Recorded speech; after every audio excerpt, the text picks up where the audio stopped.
Body shot muna! Body shot! Pag-uulong mo sa katawan! Sa mukha! Coach!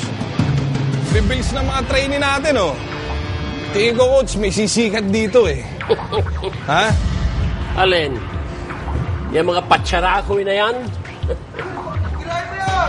Kumbaga sa manok na pansabong, mga balolang, magalusan lang, tatakbo na. Palagay ko, mga 3-4 na laban lang mga yan. Pagkatapos, puro halik na sa kambas at yakap sa lubi na mangyari sa mga yan. Paano naman nalaman yung coach? Boyong, sa tagal ko sa profesyong ito, alam na alam ko na kung sino may potensyal. At wala akong nakikita sa mga yan. Ala! Coach, saan kayo pumunta? Magpapalamig sa impyerno. Baka makakita ako doon ng tunay na bokserong kumakain ng apoy. Si Coach talaga, oh. Ay, nako.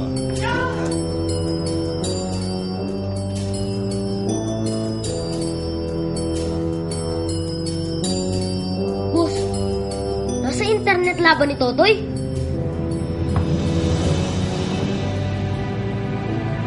Maraming hits, Bogart. Ibig sabihin, maraming nanonood.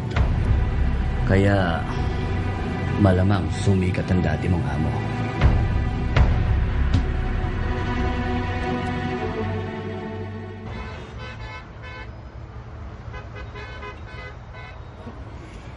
Ang galing talaga ng Totoy, no? Shaolin expert na nakalaban niya, talo niya pa rin. Bilib nga din ako kay Totoy. Babalik ako dito bukas. Papaburn ko yung laban niya. Papanood ko sa mga classmates ko. Sige, tara! Ika, yes! Yes!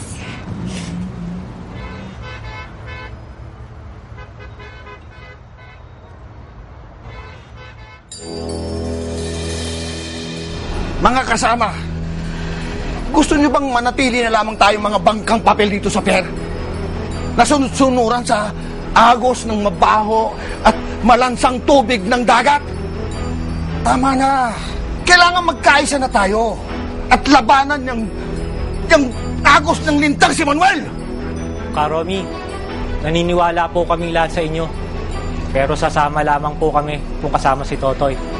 Di ba mga kasama? Kasama kami kung kasama si Totoy. Ako magkasama si Totoy. Pero ang tanong, sasama kaya sa atin si Totoy? Oo. Sasama sa atin si Totoy. Sasama? Paano sasama? Wala nga rito. Hindi na siya makakadalo. Pero pumayag siya na pamunuan tayo lahat. Kung ganun pala, di ako sasama na. Ako na rin ako. Kasama si Kayo. Mga kasama, kapag tayong lahat ay nagkaisa-isa, makakaaninag tayo ng tagumpay. Mabuhay si Totoy! Mabuhay! Mabuhay si Totoy! Mabuhay! Mabuhay si Totoy! Mabuhay! Mabuhay si Totoy! Mabuhay! Mabuhay si Totoy! Mabuhay! Mabuhay si Totoy! Mabuhay! Galing talaga ni Idol. Totoy. Sabi, ang galing mo. Sige. Tok.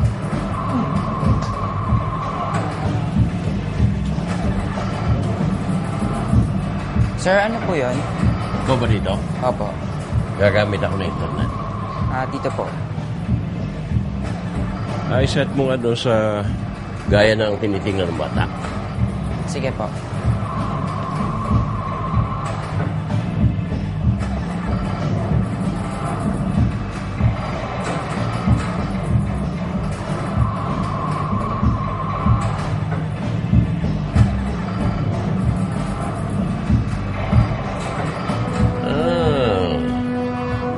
Kay Manuel Singhot pala ito.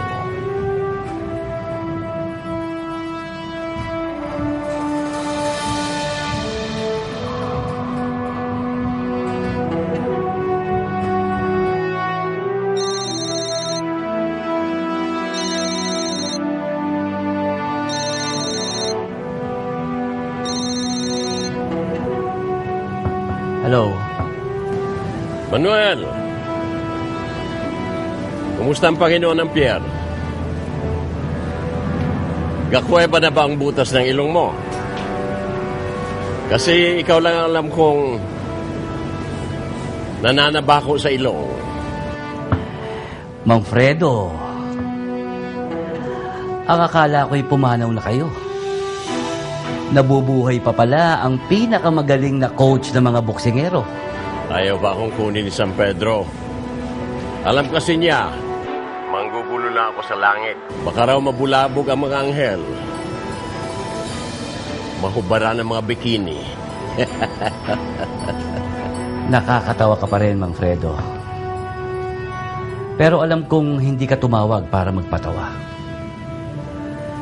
Kaya tapatin mo na ako. Ano bang kailangan mo? Napanood ko sa internet yung isa sa mga bata mo. Napakahusay niya. Si Totoy. Interesado ako sa kanya. Saan ko ba siya pwedeng makita? Magmimistula kang anghel para sa amin, Mang Fredo. Dahil alam mo, napakailap sa amin ni Totoy. Ituturo ko sa'yo kung saan mo siya makikita. Pero may hilingin ako sa'yo kondisyon. Anong kondisyon?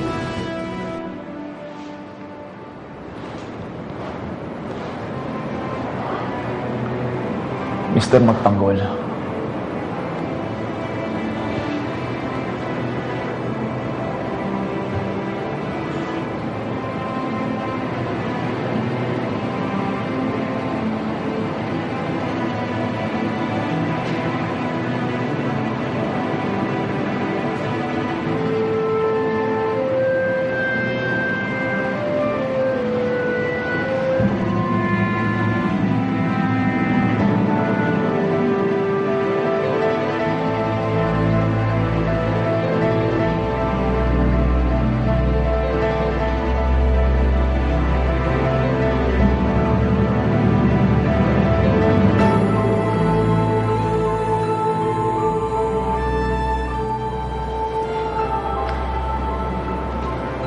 Ligtas na ang anak mo sa ngayon.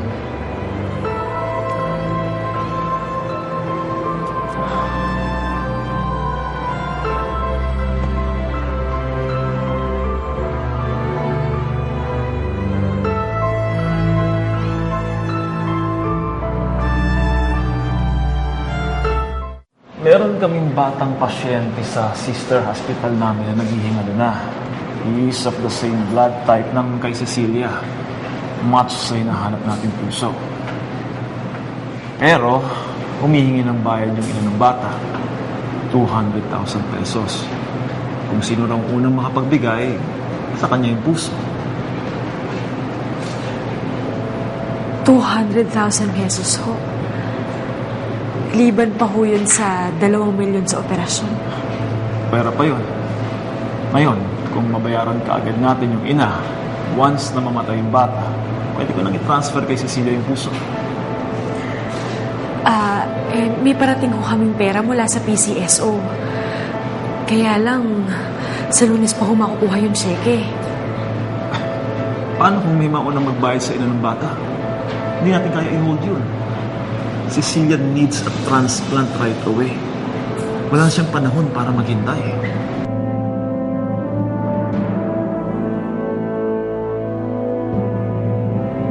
Opo, Dato. Buo na kalooban ko.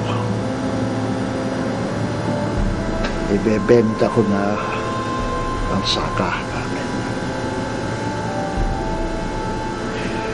Masakit man sa kalooban ko, gagawin ko dahil kailangan. Dato, sa tingin nyo, kailan ko kaya makukuha yung kailangan ko? Miyerkules. May katagalan yung Dato. Baka naman pwedeng Lunes makuha ko na ang kailangan ko. Opo, ako yung sa nyo lang po yung bibili, Dato. Sabihin nyo lang, kailangan ko. Opo, Dato. Salamat po.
Mukhang kailangan mo ng tulong, Totoy.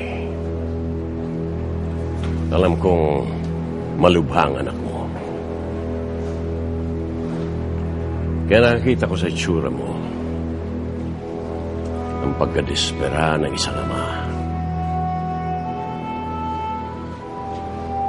Malaki ang perang kailangan mo sa kanya, di ba?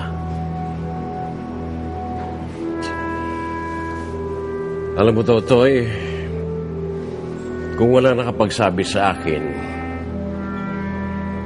na hindi ka pipi, iisipin kung pipi ka, hindi ka nagsasalita. Pero naiintindihan ko. Alam mo, Totoy, napanood kita sa internet. Nung kalabanin mo ang Shaolin expert, napakahusay mo, Totoy. Hangang-hanga ako sa'yo.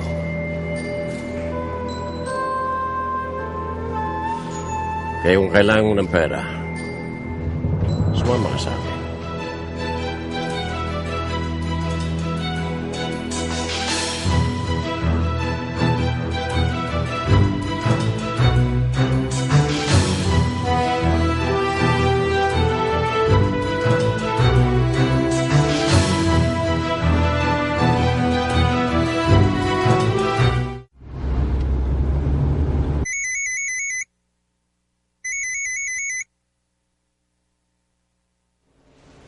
Hello? Hello, Tatang? Gusto niyo na po ako magkausap? Pasensya na po kayo, Tatang. Kararating ko lang po galing Amerika. Mane,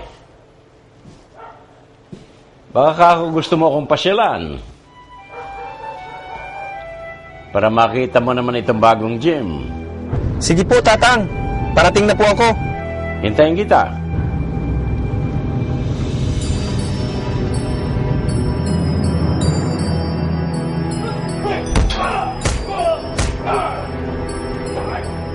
Boss!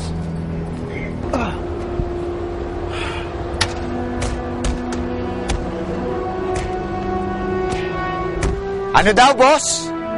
Hindi lang pala dito sa atin nangyayari ang laban. Kahit pala sa pier ay may laban din. Parang hindi ko yata maabot yun, bossing. Paki-explain ka nga. Sino ba yung Herodes na yan na namumuno sa mga lintik na kargador na gustong kumontra sa akin? Si Totoy ho. Totoy.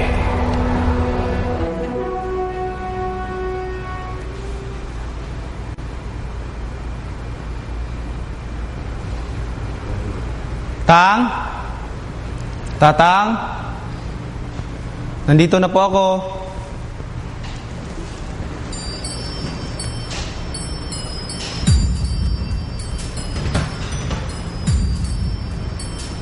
Mabuti naman at dumating kang nag-iisa. Nakikiusap po ako, Tang. Ayusin na po natin to. Talagang tatapusin na natin ito. Totoy?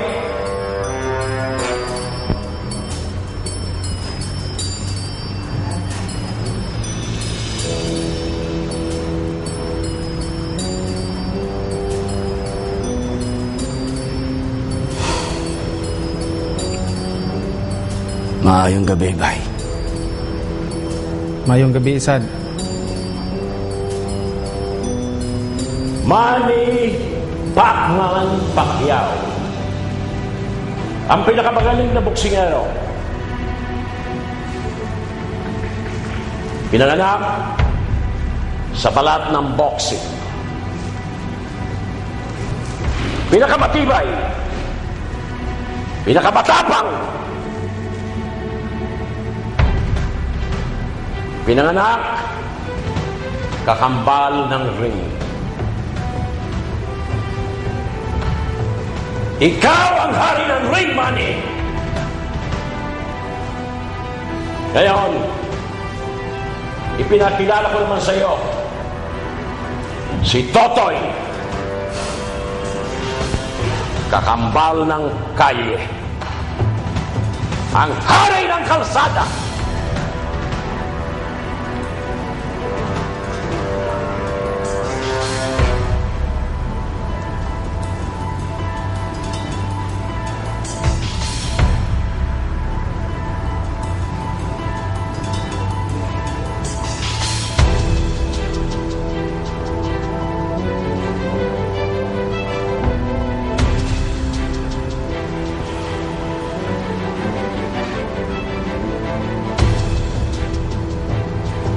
Kung may binabalak ka, umpisahan mo na. Pasensya ka na, Champ. Puro kayo sat-sat. Umpisahan nyo na!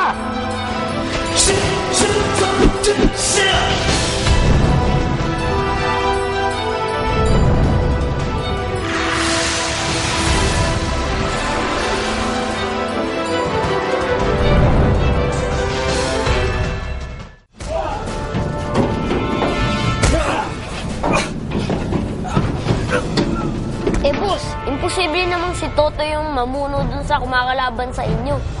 Nasa ospital siya ngayon. Ilang araw na kasing may sakit yung anak niya. Eh, yun naman pala, Ruben eh. Nasa ospital naman pala si Toto eh. Ano pang pinagsasabi mo dyan? Ha? Pero dinig na dinig ko sa mga kargador na si Totoy nga namumuno sa kanila. Kaya nga maraming sumasali eh. Sabi ko na sa'yo eh, patayin na natin yung Totoy na yan noon pa eh. Huwag na muna. Relax. Wala pa naman epekto sa negosyo kung ang ginagawa nila.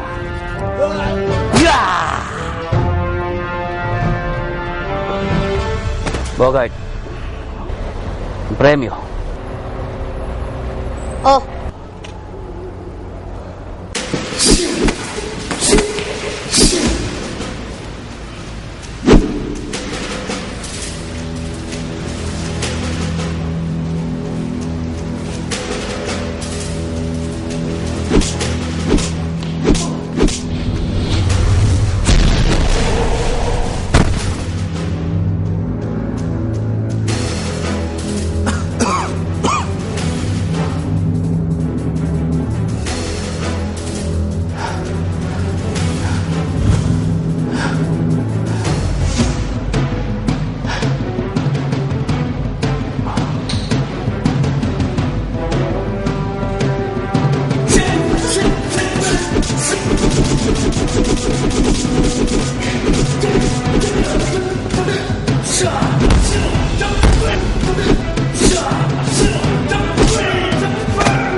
Para kang bato.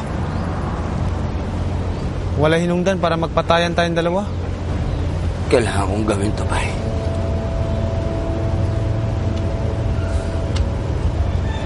Utang ko kay Fredo ang buhay ng anak ko. Bay, ako na bahala sa utang nimo.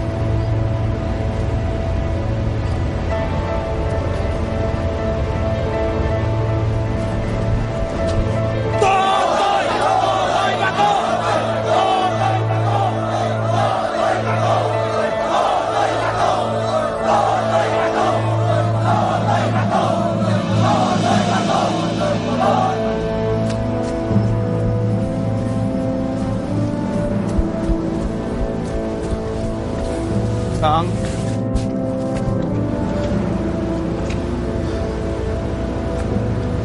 Tang. Ako ang gumawa sa'yo. Ako rin ang nakahanap ng katapat mo. Tang. Sabihin niyo na po ang lahat ng gusto niyo sabihin. Basta ang alam ko po, kayo lang ang katapat ko.